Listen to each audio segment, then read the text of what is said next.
Jean-Luc Ador aus dem Kanton Wallis. Merci mesdames, messieurs, chers collègues, ça fait plaisir d'en voir quelques-uns quand même.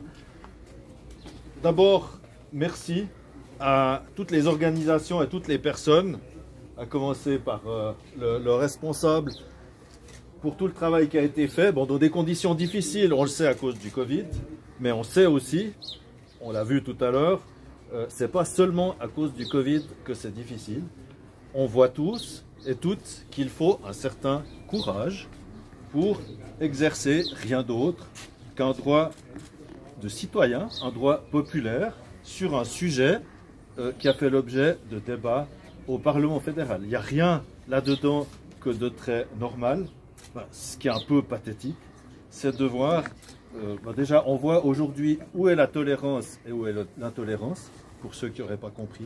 Puis c'est quand même assez pathétique, assez inquiétant aussi, de voir qu'il faut une armée de policiers pour protéger les citoyens qui ont exercé un droit de citoyen, leur droit politique. Alors, on a tous compris, le débat est déjà chaud. Il sera chaud. Pourquoi? On en a déjà parlé. Parce qu'il est lié à beaucoup d'émotions. Mais nous touchons pas seulement à des émotions, mais pour nous, à des principes importants de notre société. De quoi est-ce que nous parlons? Donc aujourd'hui, le mariage, il est conçu, vous le savez, comme l'union d'un homme et d'une femme. Pas encore, je crois, pour eux, mais ça pourrait venir. Pourquoi? Parce que, dans le fond, ils sont seuls à même de procréer ensemble, naturellement. Remettre en cause ce que nous considérons comme un principe fondateur de la famille, qui est la cellule de base de notre société, c'est pour nous toucher aux fondements chrétiens de notre civilisation, mais aussi à l'ordre naturel. Réaffirmer ce principe n'a pour nous rien de discriminatoire. En effet, au droit suisse, depuis l'introduction du partenariat enregistré, eh bien, les couples de même sexe bénéficient d'un statut qui, de fait, est presque identique au mariage et qui leur permet, en tout cas, de vivre leurs différences dans un cadre reconnu par la loi et largement par la société. Alors, dans ce contexte, le combat de ce qu'il faut bien appeler, on l'a vu tout à l'heure, le lobby LGBT, ce combat a une portée avant tout idéologique. C'est une guerre du vocabulaire qui a pour but de s'approprier, au-delà d'un statut juridique qui, je viens de le dire, existe déjà, le terme même de mariage. Il y a toutefois pour nous dans cette revendication une contradiction, c'est que on a des personnes, des organisations qui revendiquent toujours la différence et puis qui, en même temps, revendiquent en fait d'être mêmes. On y voit une contradiction à vouloir mêler tout cela parce que on parle de forme de vie dont chacun peut, c'est juste une question de, la nature est comme ça, chacun peut constater objectivement la différence. Ce qui est différent est traité différemment. Ce qui est identique est traité de manière identique, c'est ça la vraie définition de l'égalité. Le Parlement a même osé aller plus loin encore que cette guerre des mots en admettant que deux femmes mariées l'une à l'autre puissent être les parents exclusifs d'enfants conçus au moyen d'un don de sperme. Ce faisant, il a bouleversé les règles et les présomptions en vigueur dans le domaine de la paternité. Et avec ça, eh bien, c'est pas exagéré de dire que le mariage pour tous va évacuer le père du Code civil au mépris d'un ordre naturel qu'aucun idéologue, c'est comme ça, ne pourra jamais changer, pour remplacer le père par une sorte de parent interchangeable. Donc c'est plus qu'un changement, c'est une véritable révolution. Et cette révolution ne pouvait pas se faire en catimini. Alors à tort, on l'a déjà dit tout à l'heure, le Parlement, une majorité de celui-ci a considéré que ça pouvait se faire sans modification de la Constitution. Mais grâce à tous ces citoyens qui ont signé ce référendum, ben ça ne pourra pas se faire en catimini. À défaut des cantons, il y a au moins le peuple qui pourra se prononcer sur ce sujet essentiel de société. Alors, avec le nombre des votations populaires, certains se plaignent des fois de ce qu'on dérange le peuple pour des questions secondaires. Ben, je crois que là, on touche à un sujet véritablement fondamental de notre civilisation, de notre société. Et on voit que le pays légal, si j'ose reprendre une distinction classique, le pays légal s'est prononcé, à tort selon nous. Eh bien, la parole, maintenant, va être, grâce à toutes ces personnes qui ont signé, la parole va être au pays réel. Merci.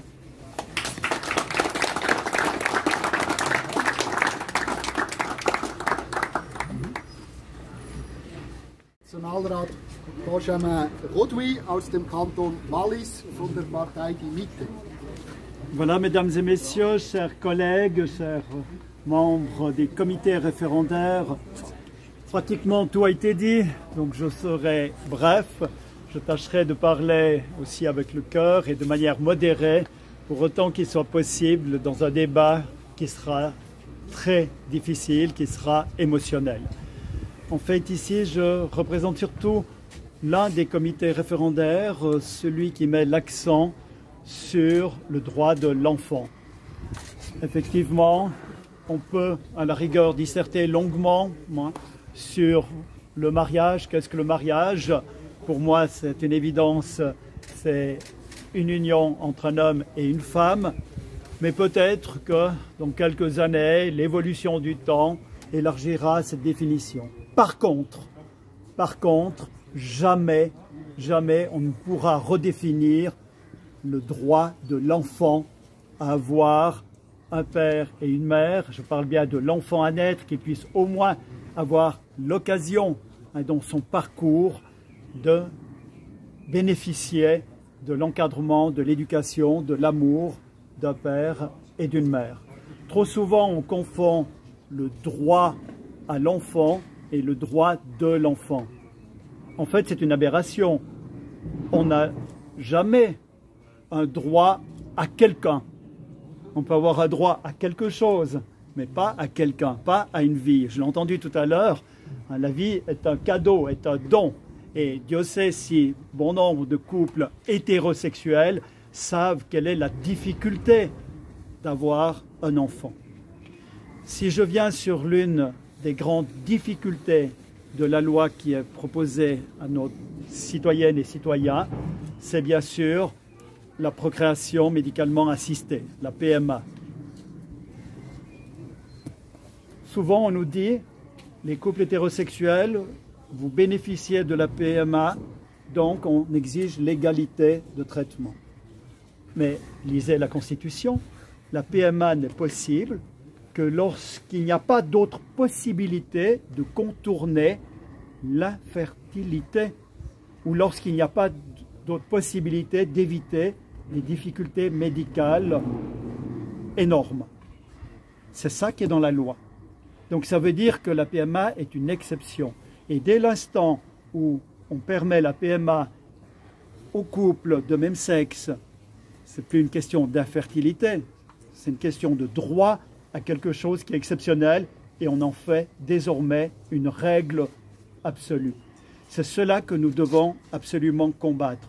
Dans une extension future, pourquoi est-ce qu'une personne seule, un célibataire, une célibataire ne réclamerait pas la PMA? C'est exactement la même logique. Et à partir de ce moment-là, on n'a plus de fondement. Encore un argument qui a été évoqué, sur lequel j'aimerais insister, c'est une société qui perd complètement ses repères avec l'absence des pères. Peut-être même que ça arrange. certains hommes, certains pères, finalement, de procréer et puis de ne pas assumer ensuite leur responsabilité, c'est-à-dire d'accompagner cette vie au moins jusqu'à l'âge adulte.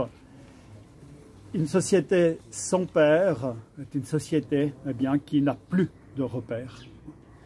Et notre combat doit se situer principalement à ce niveau-là. En conclusion, je tiens à remercier toutes les personnes qui se sont investies pour qu'il y ait au moins ce débat démocratique. Ces quelques éléments de réflexion que l'on a mis maintenant là sur cette place, que j'essaye aussi de synthétiser. Il faut absolument que cela entre dans tous les ménages de Suisse, qu'on puisse, au moment où il y aura un vote sur cette loi, en conscience dire « oui, je la soutiens » ou « non, je ne la soutiens pas, mais je sais pourquoi je le fais ». Et puis, on voit très bien qu'il y a une sorte de package d'accélération qui a été souhaité par les initiants pour aller très vite et très très loin. Or, c'est assez facile, d'un point de vue constitutionnel, de dire, mais vous voyez bien qu'il y a deux objets que l'on présente, le mariage pour tous, et puis les droits d'un enfant à avoir un père et une mère. Et sur ce point-là, avec tous les problèmes d'identité que cela pose, on n'a pas des réponses à toutes les questions. Le Conseil fédéral avait recommandé le refus de la PMA, les commissions compétentes des affaires juridiques aussi, mais dans l'air du temps, avec des élections qui ont porté des parlementaires ambitieux au niveau des faits de société, qu'est-ce qui s'est passé? C'est le package qui a été adopté majoritairement au Parlement.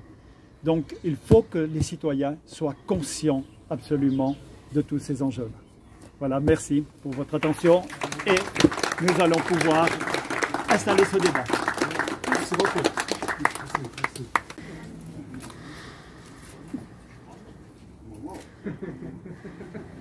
Alle am Filmen. Es sind 59.176 Beglaubigte und über 7.000 Unbeglaubigte. Herzlichen Dank. Nicht mehr reden, nur noch lachen. Dankeschön, super nochmal. Und immer wieder noch für einen Kollegen links. Schön, merci.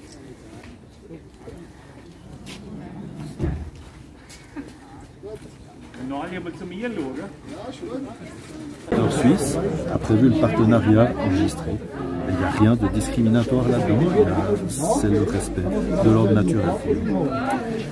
Autant la majorité du Parlement que les sondages dans la population disent qu'en Suisse, il y a aujourd'hui une majorité qui est prête à dire pour les homosexuels, on est aussi prêt à avoir un mariage, à permettre aussi la procréation assistée. Pourquoi ne pas faire ce pas? Vous savez, les sondages, moi, il n'y en a qu'un auquel j'accorde vraiment de l'importance. Dès l'instant où on exerce un droit comme celui que nous avons exercé en déposant ce référendum, c'est celui du dimanche des votations. Nous en appelons finalement à ce qu'on pourrait appeler le pays réel, le pays légal. Le Parlement a donné sa position qui pour nous est fausse, qui va contre l'ordre naturel. Et nous en appelons finalement au peuple après un débat que nous espérons pouvoir mener sérieusement, parce que ce qui est en jeu, ce ne sont pas juste des émotions, ce sont des questions de société essentielles, c'est l'avenir de notre société, de notre civilisation. Votre argument principal, c'est l'ordre naturel qui est présent. La nature fait que pour procréer naturellement, il faut l'union d'un homme et d'une femme. Et le cadre juridique qui est adapté pour réglementer cette forme d'union, c'est le mariage. Et puis, les Suissesses et les Suisses ont accepté, il y a quelques années, une autre forme juridique qui s'appelle le partenariat enregistré, qui, sous réserve d'une guerre de mots de nature purement idéologique, permet aux couples homosexuels de vivre, d'avoir un cadre qui, à mon sens, est tout à fait adapté et suffisant pour la forme de vie qu'ils souhaitent mener. Un mot sur, au début, sur la campagne à venir, vous l'imaginez comment? Est-ce que vous prenez pas un certain nombre de risques d'être traité carrément de rétrograde, de discriminatoire? vous savez, être attaché à des principes, que certains les jugent rétrogrades ou pas, nous les jugeons conformes à l'ordre naturel. C'est un signe, nous faisons acte de fidélité à ces principes.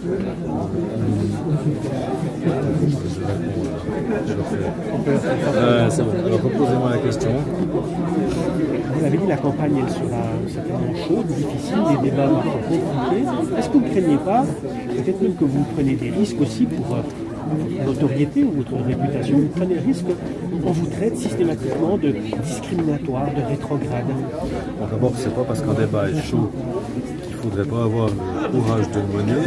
Et puis, quand je vois l'agressivité de nos adversaires aujourd'hui, ça m'encourage dans l'idée que ça vaut la peine, et ça c'est une question de fidélité, de défendre des principes qui pour moi sont éternels, donc qu'ils plaisent ou non à certains lobbies aujourd'hui.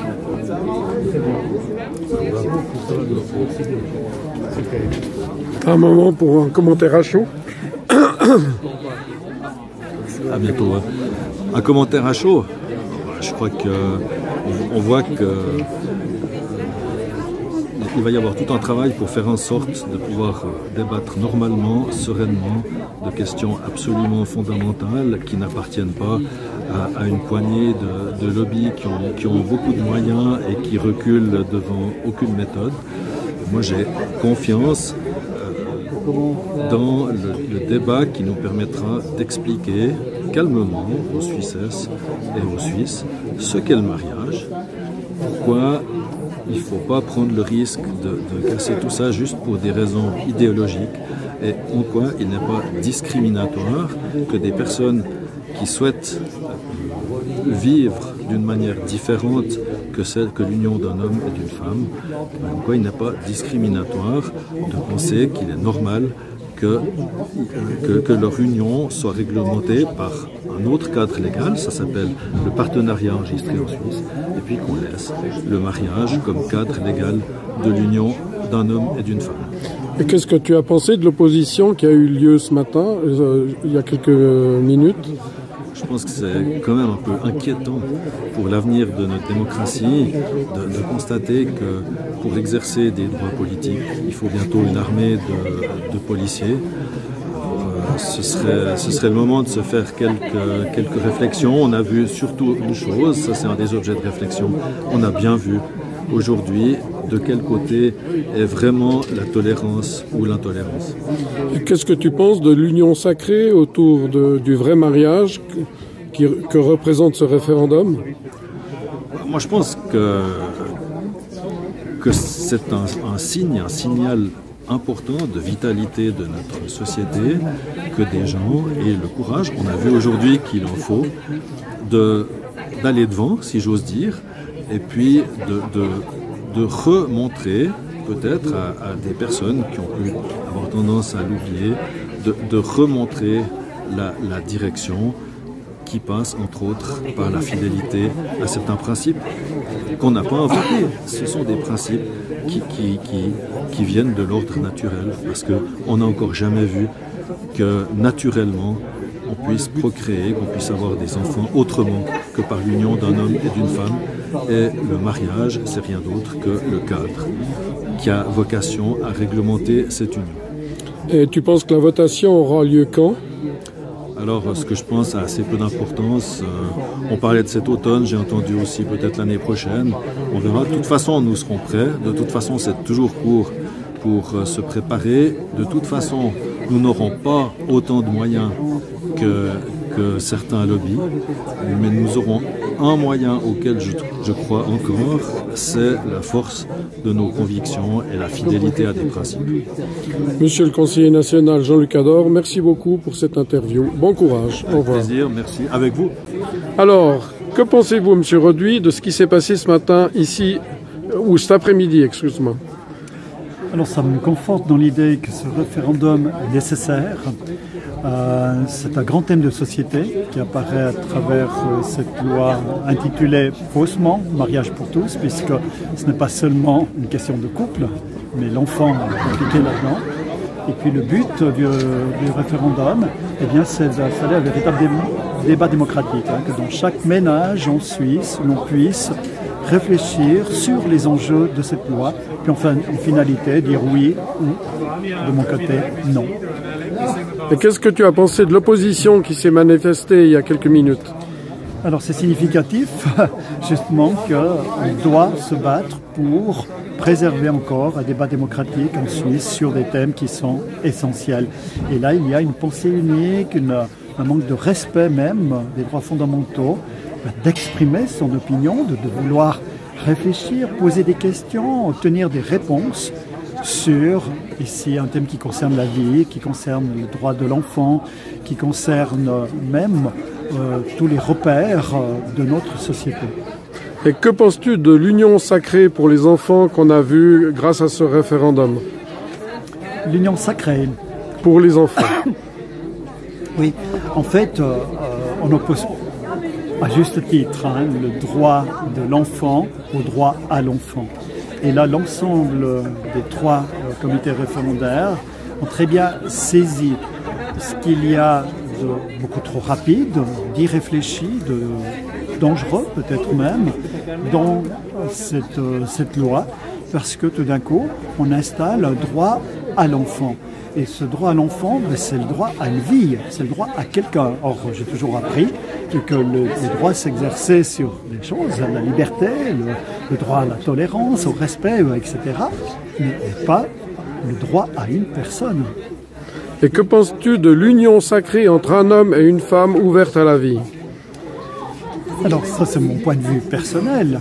J'estime que le mariage, effectivement, ça consacre l'union d'un homme et d'une femme, parce qu'il y a une complémentarité qui existe dans un couple et qui fera que l'enfant, les enfants à naître, eh bien, bénéficieront de cet équilibre, bénéficieront d'une éducation qui soit en moyenne ou dans la norme, eh bien, équilibrée.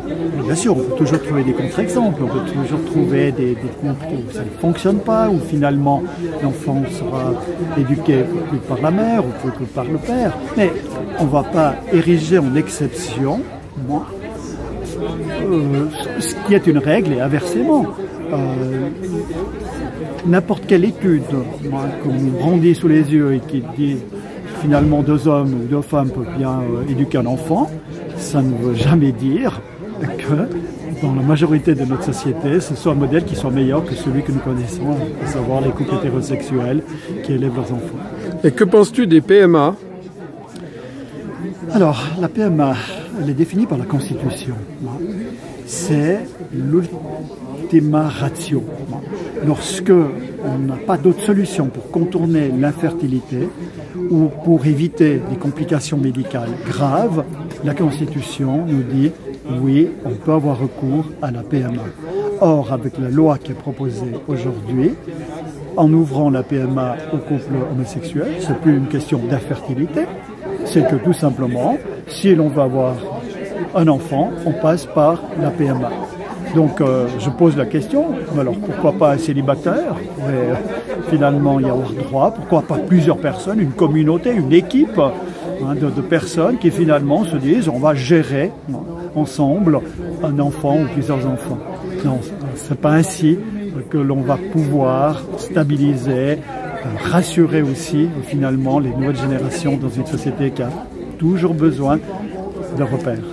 Et que penses-tu du fait qu'il y a des cellules d'embryons humains avortés vivants dans la plupart des soi-disant vaccins modernes?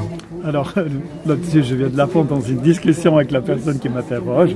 Pour le moment, je n'ai pas d'avis là-dessus. Il faut avoir des éléments scientifiques fiables. Je sais En Suisse, nous avons un droit qui est très très précis. Dans ce même Parlement, je me rappelle, en 2018, je faisais les premières armes où nous avons voté sur la question des cellules souches et de tout ce qui touche la génétique. Personnellement, j'ai confiance non seulement dans les juristes qui ont élaboré de sérieux garde-fous, mais aussi dans l'application des scientifiques de ce pays pour éviter une telle dérive. Et par rapport aux nouveaux soi-disant vaccins qui sont des expériences géniques bâclées, je n'ai pas d'avis là-dessus, puisque actuellement je ne connais que le vaccin Covid, hein, avec le fameux ARN. Là-dessus je pourrais en parler à un bon moment, mais ce n'est pas le propos de notre interview. Merci beaucoup. Bonjour Cathy. Que penses-tu de ce référendum et quels sont tes principaux arguments pour le soutenir? Moi je trouve que le mariage c'est vraiment pour un homme et une femme. Et c'est tout. Et c'est comme ça. Et j'ai même pas, des fois je dis, j'ai même pas besoin de beaucoup d'arguments, parce que c'est la nature, c'est Dieu donné, c'est en soi, c'est juste comme ça. Ben oui. Si on me demande des arguments, je dis, bon, si j'essaye à faire des arguments de la loi, et de toutes sortes de constitutions et tout ça, j'ai même pas besoin. Et en plus, c'est pas possible avec des arguments de persuader des gens, comme on a vu maintenant, qui crient, qui sont mal éduqués, qu'il faudrait les aider de trouver le bon chemin. Et que penses-tu de l'opposition qu'on a vue là il y a quelques minutes? Oui, c'est un peu l'éducation qui manque, je pense. Si c'était mes enfants à moi, alors je dirais, bon, maintenant, hein, il faut recommencer. Il faut être sévère avec eux, dire ce qu'il faut et ce qu'il ne faut pas. D'accord. Et que penses-tu de l'union sacrée de toutes les organisations qui ont réussi ce référendum? Moi, c'est super. C'était vraiment un feu, un esprit dedans. Et on s'est débatté, on a trouvé un chemin ensemble. Comme par exemple pour ce couple de jeunes mariés que j'ai organisé, que pas tout le monde trouvait super parce que c'est un peu trop. Et puis moi, j'ai dit non, il faut mettre un signe qui était très important, justement en face de tous des couleurs qu'on a vues des autres. Et que penses-tu de l'union sacrée entre l'homme et la femme ouvert à la vie? C'est comme ça, c'est Dieu donné, comme j'ai dit avant. C'est donné, mais ça, tu ne peux pas expliquer à n'importe qui ne connaît pas Dieu, qui n'a pas de religion. Et combien de signatures Jugendfamilie a-t-elle récolté? 16 750. Bravo, magnifique. Ouais, on a un tiers. Et comment prévois-tu la campagne? Quand elle commence et quand on va voter? On va voter au mois de septembre, qu'on vient me le dire, mais ce n'est pas confirmé, c'est déjà au mois de septembre. Alors il faut bien de nouveau trouver de bons chemins, trouver beaucoup de monde qui est d'accord avec nous et qui dit finalement qui aide à trouver le bon chemin. Merci beaucoup Cathy, bonne chance pour cette campagne.